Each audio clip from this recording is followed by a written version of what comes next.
This is such an important topic to families, to individuals, and to communities. In fact, it's so important that George Latimer, a state senator, and we have Stephen Otis, who is a member of the Assembly of the 91st District. They've dropped in.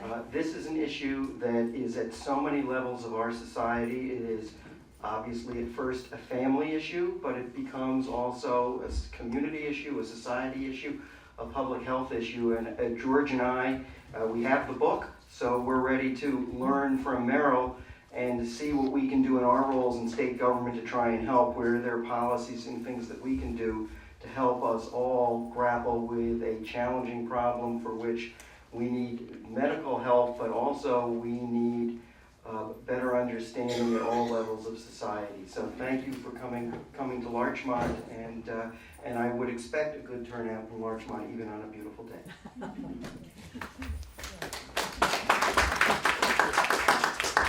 Steve and I are here as students to learn, and now that I'm over the age of 60, it has a personal concern, but I think we also have to look at what will government's response be to the things that Meryl's going to talk about, because ultimately, whether it's through our healthcare systems, through Medicaid and long-term healthcare issues, how we deal with legal liabilities, all these things that I'm sure she's going to touch on, we as elected officials are going to have to respond in an intelligent way, and we're also going to be dealing with tax dollars that will go into the dealing of this. So Meryl is doing us a great favor by coming to personally give us the seminar, as well as everybody else in Larchmont. Thank you for coming. Thank you. I came not just to tell my story, because I'm sure there are many stories in this audience. So I brought with me what I consider the cutting edge for you, because we're also looking ahead pre-disease for the prevention space. So I brought with me Dr. Richard Isaacson. We're going to move now to the future. We're talking about risk reduction. We are trying to do whatever we can to, not unlike what they did in HIV/AIDS, we're trying to stay well until the science catches up. That's really what we're doing. We're going to do whatever it takes. There's now even a field called secondary prevention, where those of us who are diagnosed with mild cognitive impairment are learning secondary prevention ways to see if we can hold it. No guarantees, but at this point, you know that we try everything in this space when we can. So I'd like to invite Richard and Max up to join me. This is actually the best introduction they might have, so let's take a look. 32-year-old musician and filmmaker Max Lugavere does not look like someone worried about Alzheimer's, but he is. What did you see in your mom that concerned you? My mother, who is 62, 3 years ago started having symptoms of memory loss and cognitive difficulty. So I became obsessed with this idea of taking steps in my own life that could potentially ensure that I'll never have anything like dementia. And the results were fascinating. In hopes of warding off the disease by intervening at a young age. And what kind of memory is this testing for exactly? He's participating in a unique Alzheimer's prevention clinic at New York Presbyterian Weill Cornell Medical Center. What brings us home for me is my Uncle Bob. Clinic director, Dr. Richard Isaacson, who has Alzheimer's in his own family, That's my Uncle Bob. designs personalized programs for younger people like Max who may be at high risk. Your brain is processing really well. I tried to use a person's genetic background to help me refine or fine-tune the suggestions I make to patients. While young and seemingly healthy, Max's blood tells another story. He has a genetic variation and high levels of an amino acid associated with an increased risk for dementia. All right, so I'm definitely a big fan of blueberries. To reduce those levels, he's changing his diet and lifestyle. Playing music may also reduce the risk of dementia. Lifetime musical experience, as well as midlife onward musical experience, can absolutely, it's been proven to delay cognitive decline. Dr. Isaacson believes delaying cognitive decline could be the first step in warding off Alzheimer's disease. We have to empower young people and people of all ages to make brain healthier choices. This is so important because the brain changes leading to Alzheimer's can start as early as 20 years before symptoms show up. This is the new frontier, Brian. Thinking about that guitar I have in the corner of the den. Nancy Snyderman, we'll take the good news. Thank you very much. My name's Richard. Nice to meet y'all. I'm kind of from around here, but not really. I'm from Long Island, on the other side of New York City.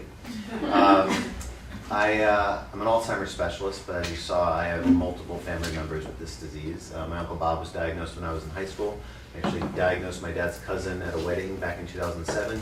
And 2 weeks ago, I was on the phone with my cousins in California about another family member that's in very late stages. So I've seen this from every single angle. You cannot prevent Alzheimer's disease by snapping your fingers. You cannot prevent Alzheimer's disease by taking a magic pill. But 1 out of every 3 cases of Alzheimer's disease is preventable.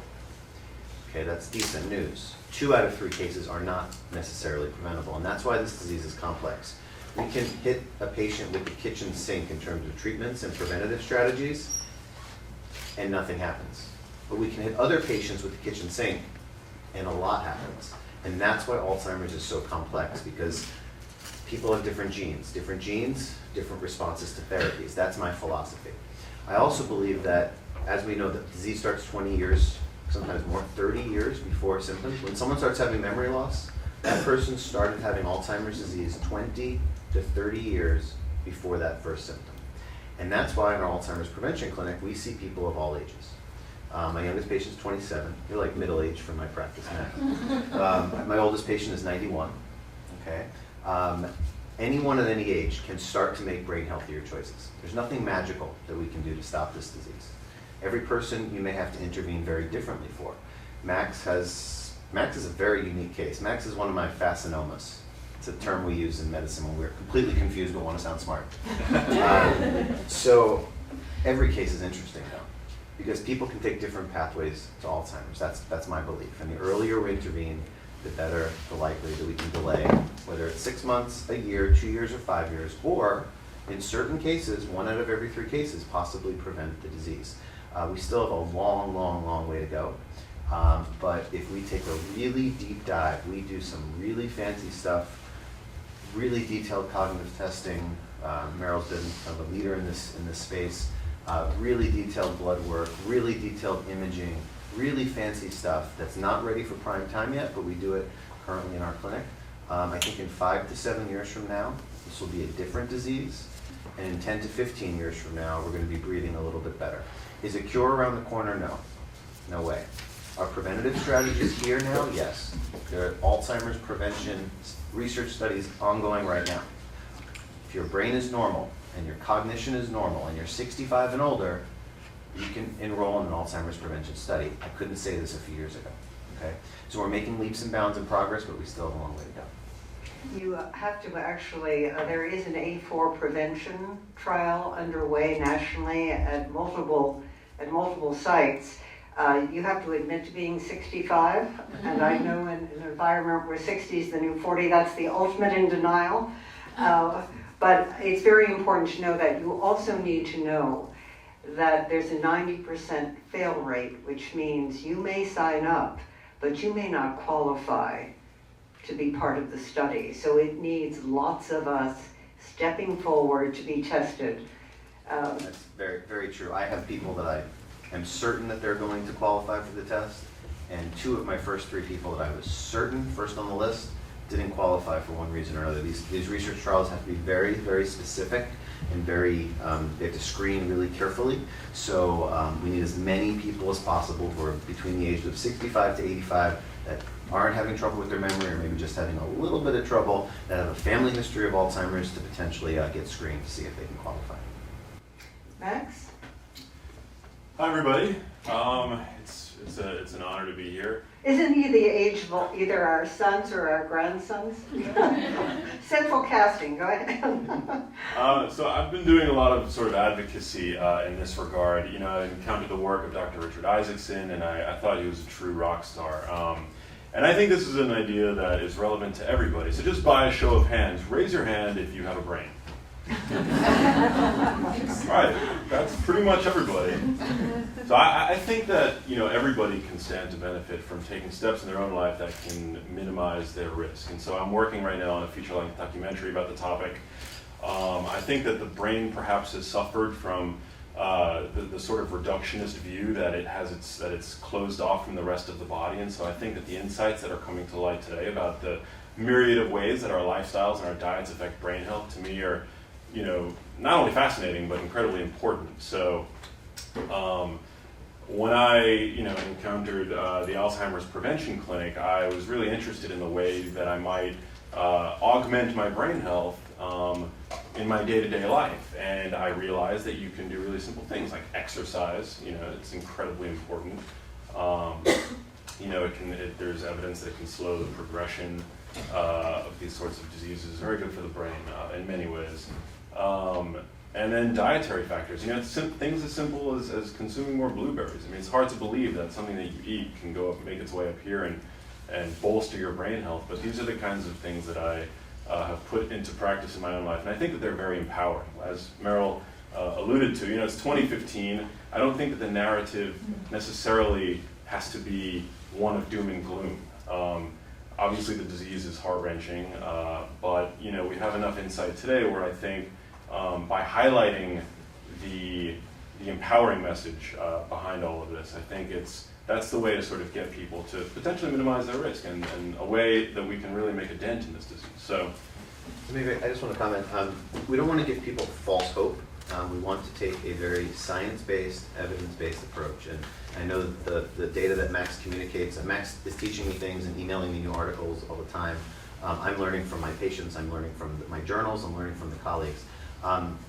Certain people can do every single thing right and still get Alzheimer's, and that's why we need that blockbuster. That's why we need this A4 trial. That's why we need a drug or some sort of major intervention. But until that time, there are modifiable risk factors where people can change it. Now, you may delay it by 3 months, by 6 months, by a year or 2 years. To me, I'll take it, and that's really what we're trying to do. I think the issue of if we can delay, and this is a public policy, if we can delay this disease 5 years, think of the quality of life. My husband might know we have 3 grandchildren. He never knew we had grandchildren. You're buying time. That's what we're doing. We are trying to buy time. From a societal point of view, billions of dollars are saved. And we always have to have an economic argument when we go to Congress. But billions will be saved, and people are beginning to wake up to the fact that this will break the bank. Every disease says, oh, we're going to break the bank. This one will do it just because of the consuming costs of care. But that whole issue of, if you look across cancer, all the gene therapies, everything is precision medicine today. How important is it for us to sort of push past that, to begin to say, we need to know something, need to understand probable risk? So 5 years ago, I did not routinely test my patients. I felt, and I still feel, that using, can you guys hear me? I feel that using a genetic test to make a diagnosis is extremely imprecise, and it is really not exactly relevant. You can have a gene, but never get the disease. The area of my research and the area that I think our program is trying to kind of break new ground on is, if Mr. Jones has one gene, he may need therapy A, B, and C. But if Mrs. Smith has another gene, well, she may need therapy X, Y, and Z. And this is a field called personalized medicine, pharmacogenomics or nutrigenomics. And this is where I believe, even though the field is in its very most infancy, is really where we need to go with Alzheimer's prevention as well as Alzheimer's management. I know that if someone has one gene, like certain people in this room have, I know, at least I think I know, what people should do differently based on a robust literature. The problem is that robust means 3, 4, 5, 6, 7 studies, and it doesn't mean 100 or 200 studies. So in 5 years from now, I'll know much better. I have this conversation every Tuesday and every Thursday with my patients. Do they want to get tested? And I can tell you 2 things. Number 1, I never push people. It helps me help them, but I never, ever, ever, never push people. Number 2, Some people want to get tested but don't want to know. They just want me to formulate the personalized plan but don't want to find out. I support that too. That was me, actually. I got tested 5 years ago and didn't want to find out, but my doctor at least knew my genetics. So there's different ways you can go about it. I think what's also been recently proven for not Alzheimer's, we're trying to prove this for Alzheimer's, when someone finds out your genetic risk, it actually pushes you forward and makes you more, motivates you more to change your health, okay? There's a study called the REVEAL study that showed that when someone finds out that they have this ApoE4 gene, for the first 6 months, maybe there's a little bit increased anxiety, but after a year, it's a wash. People tend to tolerate it and do pretty well. We're trying to prove that when you find out your ApoE4 status, that's the gene that's been tested, that actually people do better, because that's actually what I think is happening in my clinic. So genetic testing is tricky, really tricky. Very personal decision. And Max, why did you do it? I did it because I think the more you can know about your own biology, the better. People of the millennial generation, we're all buying watches these days that measure our heart rates and our body temperature and our metabolism and things like that. So I think we live in this time where people are more comfortable knowing about their own biological advantages and shortcomings. And so I felt that by knowing my own genetic status, I would be, I would feel more empowered to take steps in my own life. I would go to the gym not so much to reduce my body fat percentage, although there are, brain benefits to doing so, but to bolster my brain health. And so, again, I think it's empowering. I'm not one to be afraid. So, take the reins of your own health is the message that I like to spread. And as Dr. Isaacson always says, you're never too young or too old to minimize your risk. So I learned, so I'm going to quote Max because I've learned a bunch of stuff from Max. The only time I don't like learning from Max is when I'm like live on camera and he's teaching me something and I don't know what he's talking about and the reporter looks at me and I'm like, I have no idea to stop the tape. That's happened a couple times. What I've learned from Max is he termed it, I'm trying to win the tug of war with my genes. He said something like that. And that's what it's about. You cannot beat all your genes, no way. But there are certain genes that, if you're not wearing the right shoes, you're going to lose. But if you put on better shoes and you do more supportive or you eat a certain way, you exercise 180 to 210 minutes versus 150 minutes a week, because more exercise, you can actually titrate up your exercise. This is really eloquent work that was done by a group. If you titrate up your exercise to a very specific amount and you have that ApoE4 gene, you can neutralize the negative effect of that gene, okay? So certain people, by doing the exact right things, can minimize their risk. That being said, other people can do everything right and still get the problem, and that's why this is so complicated. I want to tell you how proud we are of an even younger generation. Where are our Merrimack High School Tigers who won? Let's see, Jack Phillips and Andrew Katz. Do you want to come up here? They're from your very own high school. So these are the next generation scientists. Gentlemen, tell us how you got the idea for this mobile app and why. Well, my grandmother has Alzheimer's, and we got this competition, and we were helping people with Alzheimer's, so I was talking to some of my family members about what kinds of things would be useful to help them.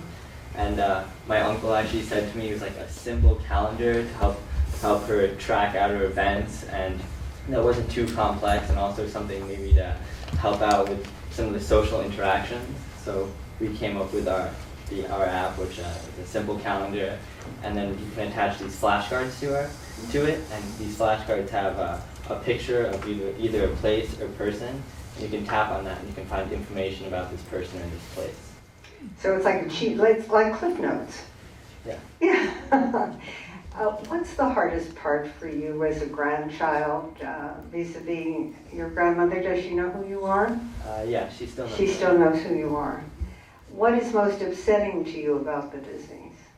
I mean, sometimes you have to repeat things over and over again, but it's in the earlier stages still, so. But you can, one thing nice about the children, and I have 3 grandchildren, is they can live in the moment. Just being present and sitting. And my granddaughter takes photographs of my mother. And even though the same questions are being asked over and over, it's treated as if it's the first time the question gets asked. So it's living in the space with them. Now, you're a friend who did it with him. Yes. What have you learned about what we need in this space? So I have learned that there's actually not a lot of apps out there tailored to Alzheimer's. There's a few apps out there that are somewhat similar to ours, but they don't. The closest thing to our app is just the standard calendar app that's built into any phone. What we tried to do is make it so that the caretaker can help the patient manage by giving the patient just the simple view where they just see the events in the flashcards, where the caretaker has the ability to manage so as not to overwhelm the patient.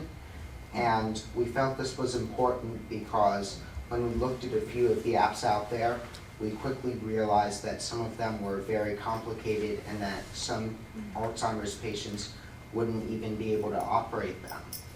And we wanted to make sure that our app didn't have the same problem so that it could be used throughout the disease, especially into some of the later stages. This is our next generation of scientists. They won the award. Thank you, gentlemen, for joining us. Good luck. I know you're still working on it, but thank you very much. Thank you for caring about an older generation, too. We're going to take some questions from the audience. I was just interested in the prevention clinic, and if it's open to anyone, and what can we do to, in general, how do we find out about what are the prevention steps? Sure. So as Max said, as long as the person has a brain, they can come on down. We basically subdivide patients into 2 groups. People that have a family history of Alzheimer's disease and have no memory loss will go into one group. And then everyone else that wants to promote their brain health, whether they have a family history or not, whether they're having some memory loss or not, that's kind of another group. And basically, we then follow both groups over time. So yes, we see all comers. We do have a little bit of a waiting list. We've had a lot of demand, I'll put it that way. What are things that people can do? So number one, there's no one-size-fits-all approach at Alzheimer's prevention, but there are a lot of general things that people can do. There's the pharmacologic ways, and then there's the non-pharmacologic ways. I could talk about this for 2 hours or more, but I'll try to give you the 30-second skinny. The non-drug ways are like exercise on a regular basis. Not just running a marathon, because some of my patients decide to go run a marathon. That actually may not be the right thing. You have to combine weight training, maintain muscle mass, check your percent body fat. Exercise on a regular basis is key. More exercise is necessary if you have one specific gene. Nutrition is really, really, really, really important. There's 10 different things I can tell you to do. Lowering simple carbs, too much sugars, too much processed foods is key. Reducing empty calories, eating brain healthy fats, eating berries, blueberries, and strawberries a half a cup 2 to 3 times a week has been associated with delaying the onset of cognitive decline by about 2 years or so. I can go on and on. Dark cocoa powder, coffee in the morning in moderation, getting sleep on a regular basis, de-stressing, taking lots of deep breaths, taking vacations. These are the non-drug approaches. The drug approaches, there's no FDA-approved drug, but if you have high blood pressure, high cholesterol, diabetes, you have to treat these things and you have to be aggressive. Really, really important. There may be some supplements, 1 or 2, depending on a variety of factors that may help. Omega-3 fatty acids potentially may be helpful, but again, depends on someone's genes. They will help some genes, won't help as much some other genes. Very complicated. Vitamins, certain people, as an example, if you have mild memory loss and you're above the age of 55 and you have a high, something called a homocysteine level in the blood, actually Max, actually at 32, healthy guy, had a high level of high homocysteine. He also has a gene. You take B-complex vitamins, and very specific levels of B-complex vitamins can actually mildly improve memory as well as slow down shrinkage of the memory center in the brain. So again, it's not a one-size-fits-all approach. A normal person may not benefit, but if you have a little bit of memory loss and a high homocysteine, the evidence suggests it. So this is one of 10 of 50 things that we could potentially do. You mentioned we saw you as a rock star playing in the band. I think it's fascinating for people to understand that the ability to hold on to music, or it really triggers memories, is where the fact that it infuses the brain, it's not located in one spot. That's perfect. Yeah, I usually don't forget that, but I still have a blister on my pointer finger here. I'm a bass player. My nickname in the band is Blisters. That's all true. So music, either lifelong musical experience or even midlife onward, has been proven to delay cognitive decline. There's something about, my Uncle Bob couldn't remember what was happening 5 minutes ago, 30 seconds ago, or even not, a whole bunch of other things too. He could remember every single word to every Frank Sinatra song that he ever played, and the dance moves and the everything. There's something special about music. It involves multiple parts of the brain, different association areas. It builds a very significant backup pathway. Either listening to music is fine, but playing a musical instrument, learning something new, like a new language, but especially a musical instrument, absolutely builds backup pathways for the brain. So use it or lose it, or go for it. Another question? Yes. You say there's a wait list, which doesn't surprise me, for your clinic. And are there other places to go? You can't take care of all of us, and all of the people that Oh, we wait a know. minute, just a minute, let's see. How many would be willing to go down and be part of the study?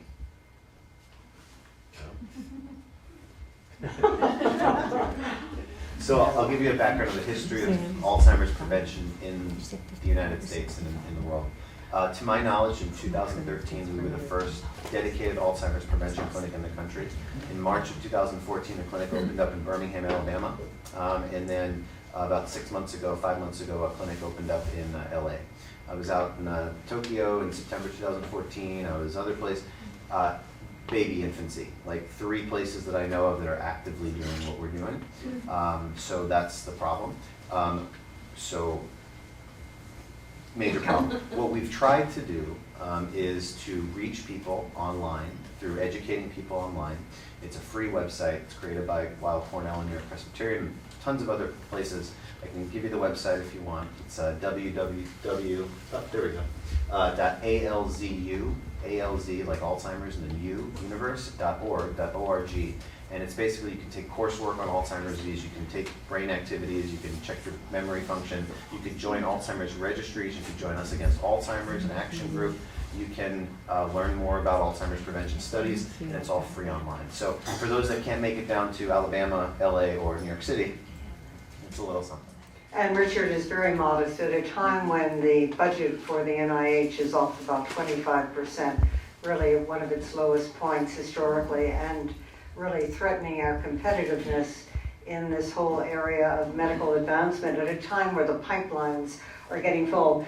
Richard received a very substantial grant to actually work in this space. So Richard, congratulations. That doesn't come easily. So we are here to say that we are going to make the best of it. We do need your help to be advocates. We will be here for a little while to take your questions personally. But thank you very much for coming out on a beautiful Sunday afternoon. We hope it's been helpful. Thank you.